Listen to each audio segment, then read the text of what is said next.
इन दिनों असम की राजनीति की अगर हम बात करें तो काफ़ी उतार चढ़ाव जो है तो वहाँ देखने को मिल रहे हैं।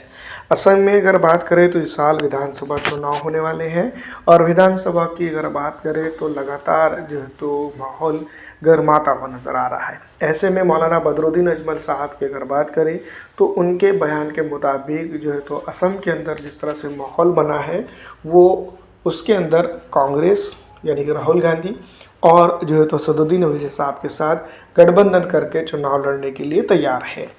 अब हम बात करेंगे उन्होंने ऐसा क्यों कहा है कि जो है तो कांग्रेस को अगर चाहती है तो कांग्रेस वो खुद आए और उनसे गठबंधन करे, क्योंकि इससे पहले 2 बार चुनाव हो चुके हैं जिसमें असम के अंदर जो बदरुद्दीन अजमल की पार्टी लगातार ग्रोथ की है और उससे पहले तो बहुत ही बेहतरीन थी लेकिन ग्रोथ की है। और वजह रही है कांग्रेस ने क्या किया है कि यहाँ पर बीजेपी की बी टीम के तौर पर काम किया है। लगातार आईयूडीएफ जो है तो कांटेक्ट में रही कांग्रेस के साथ गठबंधन करने के लिए, लेकिन वो गठबंधन करने के लिए यहाँ पर नहीं आए।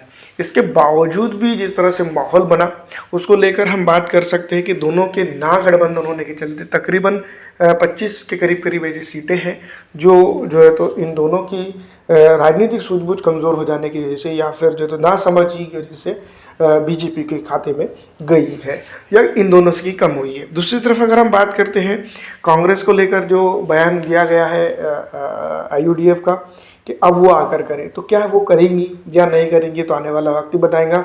अगर सत्ता में कांग्रेस को आना है तो उनके साथ जाना ही होगा। अब दूसरी तरफ जो है तो असदुद्दीन ओवैसी साहब की बात रहती है।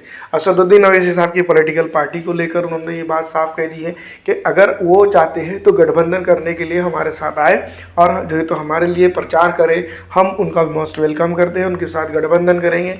और असदुद्दीन ओवैसी साहब ने इससे पहले भी कई बार जो है तो कई इलाकों में जाकर दूसरों के लिए प्रचार किया है, तो यहाँ पर ज़रूर जो है तो ऐसा हो सकता है और यहाँ पर फ़ायदा जो है तो आईयूडीएफ को असदुद्दीन ओवैसी कर सकते हैं। दूसरी तरफ चुनाव लड़ने की बात तो एमआईएम की तरफ से मौक़िफ़ साफ है कि वो इस बार जो है तो विधानसभा चुनाव असम के अंदर नहीं लड़ रही है बल्कि वेस्ट बंगाल के अंदर लड़ेंगी। तैयारियां दोनों तरफ जो है तो बंगाल की तरफ अगर देखा जाए तो काफ़ी अच्छी तरीके से चल रही है। तो ऑल इंडिया मजलिस इत्तेहादुल मुस्लिमीन बंगाल में लिमिटेड सीट ही सही लेकिन वहाँ पर चुनाव लड़ने की तैयारी में लगी हुई है। आपको क्या लगता है कि असम में चुनाव लड़ना चाहिए या नहीं एमआईएम ने? कमेंट करके ज़रूर बताइएगा।